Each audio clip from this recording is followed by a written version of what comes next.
By the final phase of the Second World War, Europe's railways had become one of the last functioning arteries of the German military machine. Night trains carried ammunition, machinery, and evacuated archives across a landscape increasingly defined by chaos. Among these constant movements, one particular transport, later surrounded by legends, initially appeared to be just another logistical procedure. In early 1944, when the situation for the Third Reich was rapidly deteriorating, a special directive was issued within the upper command structures. It instructed several agencies to evacuate material assets and documentation of exceptional importance from regions threatened by advancing Allied forces. The wording was deliberately vague. Behind it could be hidden scientific prototypes, confiscated valuables, sensitive archives, or experimental equipment.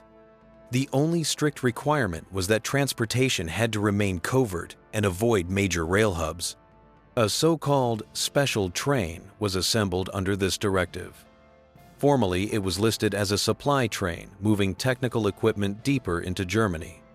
In reality, only a handful of officers knew its true route and cargo. The train was ordered to travel along rarely used mountain rail lines, through long forgotten tunnels, originally built for mines and quarries, places where a train could disappear from sight for hours without raising suspicion. The composition of the train was simple: a steam locomotive, a support wagon, and over 10 sealed cargo wagons. Outwardly, it looked ordinary, lacking any markings typical of high-priority transports. The guards accompanying it wore standard uniforms, and even the papers for the train appeared routine, listing spare parts and machinery. The train was assembled at a station in Silesia. Over several nights, small convoys of covered trucks arrived at remote sidings, unloading sealed crates under orders that limited civilian involvement to the bare minimum. The containers varied. Some had reinforced steel walls, some had lead lining, others carried complex locking mechanisms. Workers familiar with wartime logistics immediately noticed the unusual level of protection, but questions of this kind had become dangerous, and most simply did their jobs in silence. By mid-March, the train was ready. To conceal the real route, the paperwork listed several stations the train was not actually meant to stop at. Communication protocols were tightened. The locomotive crew was forbidden to use open radio channels, receiving new instructions only from designated intermediaries stationed along the line. The intention was clear: no unnecessary traces, no chance for information to leak.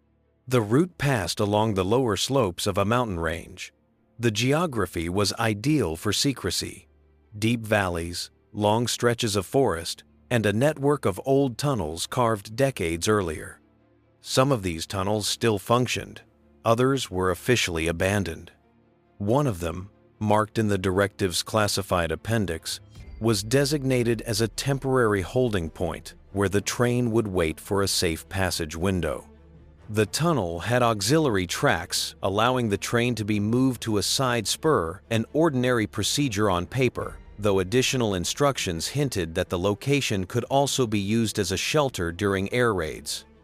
During the first part of the journey, nothing appeared unusual.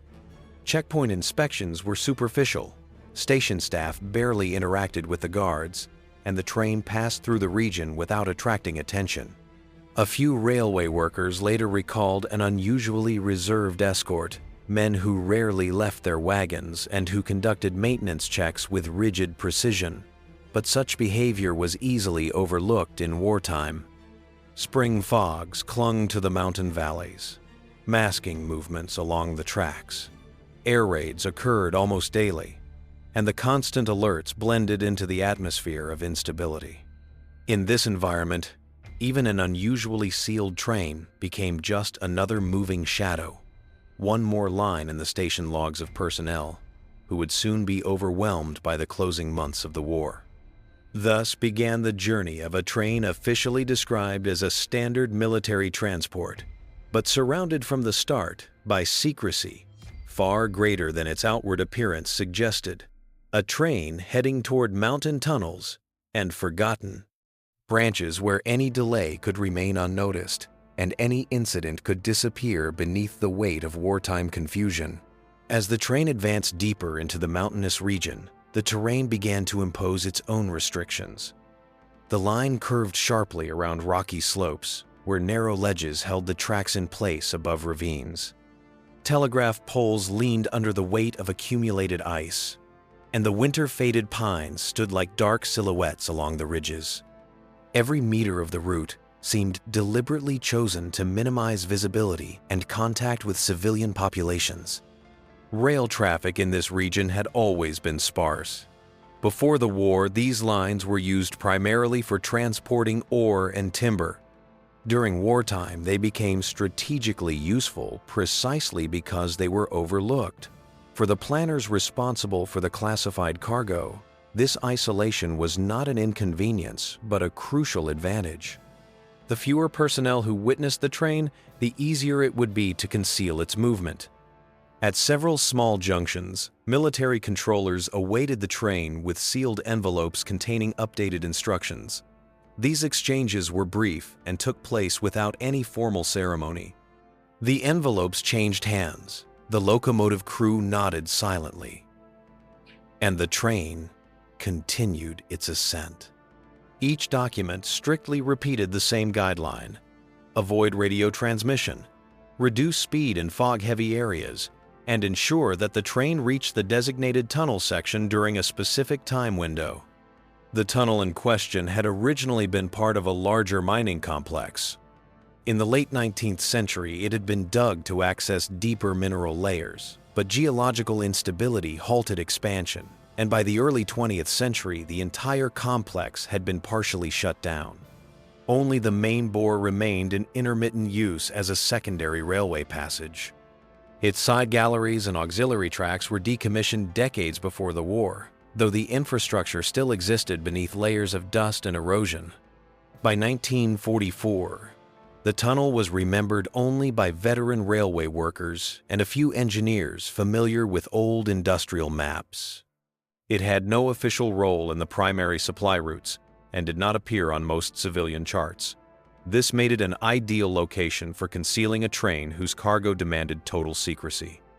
As the train approached the foothills, weather conditions worsened. A dense veil of fog descended rapidly, reducing visibility to only a few meters ahead of the locomotive.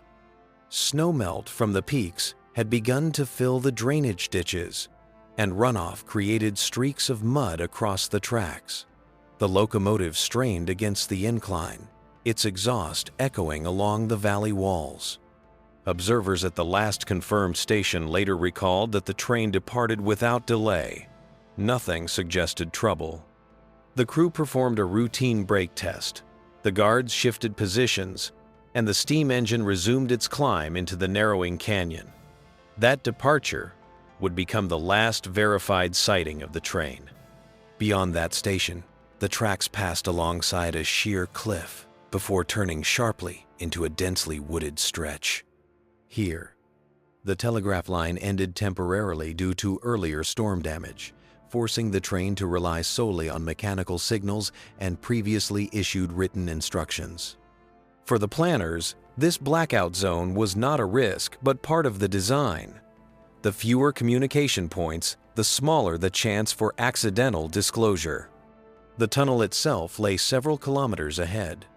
According to maintenance logs from earlier years, it extended for over a kilometer beneath the mountain, with a central widened section where the auxiliary tracks diverged. This central chamber was large enough to hold an entire freight train. Engineers of the early mining era had built it to store equipment and facilitate the turning of locomotives used inside the mountain. By wartime, the chamber was believed to be structurally stable, but unused. Dust-covered rails remained intact. Timber supports, though aged, still stood where they had been placed decades before. Cool, motionless air filled the interior. Only dripping mineral-rich water broke the silence. For the purposes of the concealed transport, this environment was ideal. Once positioned inside, the train could remain undetected even from passing patrol aircraft. Its existence would go unnoticed by anyone except those who possessed the classified directive. Documents recovered after the war indicate that the train was scheduled to enter the tunnel shortly before midnight. The timing aligned with a predicted gap in Allied aerial reconnaissance, and the mountainous cloud cover promised additional concealment. The locomotive's crew had been instructed to stop the train in the central chamber, wait for confirmation of clearance ahead, and only then continue toward the next section of track. What happened after the train entered the mountain remains unknown. The next station where the train was expected never received it. Signal operators reported no unusual disturbances. Patrols dispatched along the line found no derailed wagons, no signs of sabotage, and no damage to the track. The tunnel's entrance showed no structural failure or collapse. There were no traces of fire, no scattered cargo, and no evidence of forced removal. It was as though the train had simply vanished into the mountain. Reports collected from maintenance workers and local inhabitants in the following days provided no clarity. Some recalled hearing distant rumbling around the time the train should have passed, but such sounds were common in that area, caused by shifting rock layers or weather changes. Others insisted they had seen faint lights near the tunnel entrance, though none could say whether they belonged to the train or to something else entirely. Within days, military authorities sealed access to the entire tunnel sector. Armed guards stationed at both ends allowed no entry. Official explanations varied. Some documents cited unstable geological conditions. Others mentioned ongoing repairs or strategic restrictions. In reality, the sudden disappearance of a classified train in a controlled section of railway demanded complete containment of information. The disappearance raised immediate concerns within the fragmented command hierarchy. The cargo had been designated as irreplaceable. Its loss represented not just a logistical failure, but a threat to operational secrecy. Internal reports stressed the urgency of recovering the train or determining its fate. Yet no evidence emerged, no debris was found, and no credible explanation surfaced. The mountain tunnel had become a void in more ways than one. A physical gap in the railway line and a conceptual one in the wartime record. Somewhere inside that darkness, an entire train, its crew, guards, and classified cargo had ceased to exist in any verifiable form. In the days immediately following the train's disappearance, the mountain region became the focus of one of the most discreet investigations undertaken by the German command during the final months of the war. Despite the collapsing front and diminishing resources, orders were issued to allocate personnel to a task that few understood, but none were permitted to question. A train carrying classified cargo had vanished without physical trace, and this alone justified urgent action. The initial assumption was straightforward. A structural failure inside the tunnel might have buried the train. Landslides were not uncommon in the area, and geological instability had long plagued the older mining shafts. Within hours of the first alarm, engineering teams were dispatched to inspect the tunnel's entrances, the surrounding slopes, and the drainage channels leading into the mountain. Their findings only deepened the mystery. The rock faces showed no signs of fresh collapse. No debris blocked the approaches, and no deformed rails indicated a derailment. The first inspection teams proceeded into the tunnel with handheld lamps, carefully advancing along the tracks. The air inside was cold and stale, but there was no smoke, no dust cloud, no evidence of recent disturbance. Dripping water created a faint echo, yet the environment was otherwise motionless. When the teams reached the central chamber, the location where the train was supposed to wait, they found empty rails, intact timber supports, and nothing else. Not a single splinter of wood, metal shard, or discarded tool suggested that a train had passed through or stopped there. Search parties extended their efforts beyond the tunnel. Patrols followed the tracks for kilometers in both directions, examined nearby ravines, and surveyed forested slopes for signs of removal or concealment. No marks from heavy equipment were found. There were no drag traces, no wheel imprints leading off the railway bed, and no broken vegetation to indicate forced passage. The rails themselves showed the faint wear of an ordinary train movement, but no anomalies that could explain disappearance. As the investigation expanded, military administrators issued orders restricting civilian access to villages and settlements near the tunnel. Local residents were questioned discreetly. Some reported hearing distant rumbling on the night the train should have arrived, but such tremors were common in a region shaped by mining and shifting rock. A few claimed they saw unusual lights near the mountain ridge, though none could confirm their origin. Their accounts lacked consistency, and the command dismissed them as unreliable. Internally, however, concern intensified. The cargo aboard the missing train had been classified on multiple levels, involving separate departments that rarely interacted. The secrecy surrounding its contents complicated the investigation. Even high-ranking officers overseeing the search were unaware of what exactly they were looking for. The limited documentation available described the cargo only in terms of transport weight, crate dimensions, and handling requirements. Nowhere did the records reveal its purpose. To broaden the search, engineers conducted detailed measurements of the tunnel. They checked for hidden shafts, lateral chambers, and old maintenance galleries that might have collapsed or shifted. While some of the mining-era branches were partially filled with rubble, none showed signs of recent activity. Each gallery was explored as far as safety allowed. All were empty. The absence of evidence created a growing tension among the personnel involved. The possibility of sabotage was examined, but lacked credibility. Enemy agents infiltrating a remote mountain sector, removing an entire train silently, and leaving no trace ran counter to the realities of wartime operations. Sabotage within the German ranks seemed equally unlikely. No recorded grievances or internal disputes could justify such a drastic, coordinated effort. Reports drafted during this period reflect increasing frustration. Officers noted the impossibility of explaining the disappearance using conventional scenarios. This uncertainty led to an unusual decision. The tunnel was closed temporarily and guarded around the clock. Only personnel with explicit authorization were permitted to enter. Officially, the closure was attributed to geological instability, though those stationed there knew the true reason. No one could guarantee that the missing train had not been hidden inside the mountain through means not yet understood. As weeks passed, the investigation grew quieter, but no closer to resolution. Wartime pressures demanded that men and resources be relocated elsewhere.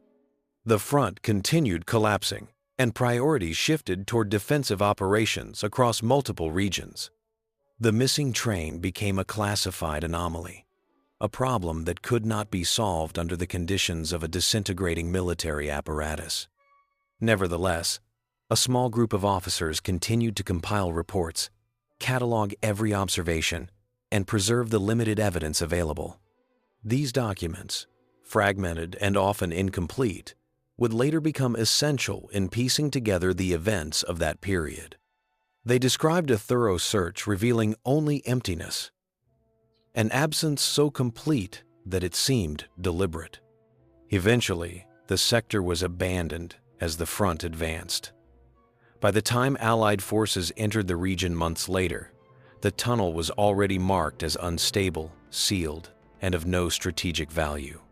They recorded its location, but did not investigate deeply. The war's end brought a surge of new priorities, and the mystery of the vanished train was overshadowed by the larger collapse of the Third Reich. Yet the records survived. They documented a disappearance without logical explanation, a convoy that entered a mountain tunnel and never emerged, and a search that revealed nothing. No bodies, no wagons, no fragments, no plausible cause. The absence itself became the defining element of the event. The mountain, unaltered and silent, remained the only witness. When Allied forces gained control of the mountain region, they inherited a landscape marked by retreat, abandoned infrastructure, and incomplete German paperwork. In this environment, the sealed tunnel appeared to be just another relic of a collapsing regime. The first Allied engineering team sent to assess the railway noted the obstruction, recorded its location, and pressed by logistical demands, shifted attention to lines that could be restored more quickly. The tunnel remained closed, cited as structurally unsound, and no immediate inspection followed. Only months later, when post-war intelligence groups sifted through captured German documents, did references to a special transport attract attention. The vague descriptions and sudden disappearance suggested potential strategic significance. Yet by that time, weathering, debris accumulation, and damaged access roads made reopening the tunnel a non-urgent task. Investigators relied largely on surviving German reports, which offered meticulous descriptions of search operations but no conclusions. The Allied review mirrored the original investigation: thorough, methodical, and ultimately empty. When a team was finally dispatched to enter the tunnel, the interior revealed nothing beyond dust, stagnant air, and warped remnants of pre-war mining fixtures. The chamber once identified as the train's planned waiting point looked unchanged. Rail supports and drainage channels bore no sign of disturbance. The mountain appeared inert, its silence undisturbed by human movement. With no evidence of sabotage, collapse, or removal, the Allied analysts faced the same paradox confronted months earlier: a missing train with no physical trace. By the early post-war years, reconstruction efforts overshadowed the anomaly. The tunnel was formally decommissioned, and the region's infrastructure shifted toward modern highway development. The event was archived in classified records, mentioned only as an unresolved wartime disappearance. In intelligence circles, the case circulated occasionally as an example of how gaps in documentation and chaotic wartime conditions could create permanent uncertainties. Yet several factors prevented the story from fading entirely.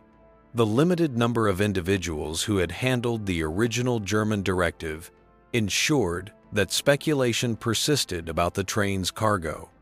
Some theories suggested experimental technology. Others proposed financial reserves or confiscated cultural assets. The absence of physical evidence encouraged further conjecture. Over time, the case settled into an unusual category, not a myth, but a documented event stripped of explanations. Attempts to reopen the investigation resurfaced intermittently during the Cold War, often triggered by infrastructure projects or renewed interest in wartime archives. Each time, teams reviewed the same data: railway logs confirming the train's departure, engineering reports confirming an intact tunnel, and search documents confirming a complete lack of results. Geological surveys conducted decades later showed no hidden chambers large enough to conceal a full train. Ground-penetrating analyses found only dense rock. The mountain itself refuted every theory, suggesting burial or entrapment. In academic circles, the event eventually became a case study in wartime record distortion. The disappearance illustrated how fragmented communication, secrecy between departments, and collapsing command structures could produce anomalies impossible to resolve afterward. Historians noted that the train's secrecy worked not only during transport but also after the war, when the lack of consistent documentation prevented reconstruction of its purpose or destination. Local populations, however, preserved their own interpretations. Some maintained that the tunnel had never been stable and that an unrecorded collapse must have occurred deep inside. Others believed the cargo was removed under cover of darkness by German units unfamiliar with railway protocol, exploiting tunnels and mine shafts inaccessible to investigators. A few insisted they had heard movement in the mountains long after the official search had ended. None of these accounts could be verified. As decades passed, vegetation covered the abandoned railbed. The tunnel entrances deteriorated, partially filled with gravel and runoff. Weathering erased markings on stone, and rust consumed the old rails. The site eventually blended into the natural landscape, visited only by occasional hikers unaware of what had once transpired there. Where an entire train had reportedly entered the mountain, nothing visible remained. No plaque, no remnants of equipment, no engineered barriers. The disappearance of the classified Nazi train became defined not by evidence, but by the absence of it. No document preserved its cargo manifest, no witness provided a reliable last sighting, and no physical trace revealed its fate. Every attempt to reconstruct the sequence of events ended where the original investigators had stood, at the mouth of a tunnel that refused to yield answers. In the end, the story remained a reminder of how easily segments of history can slip beyond verification.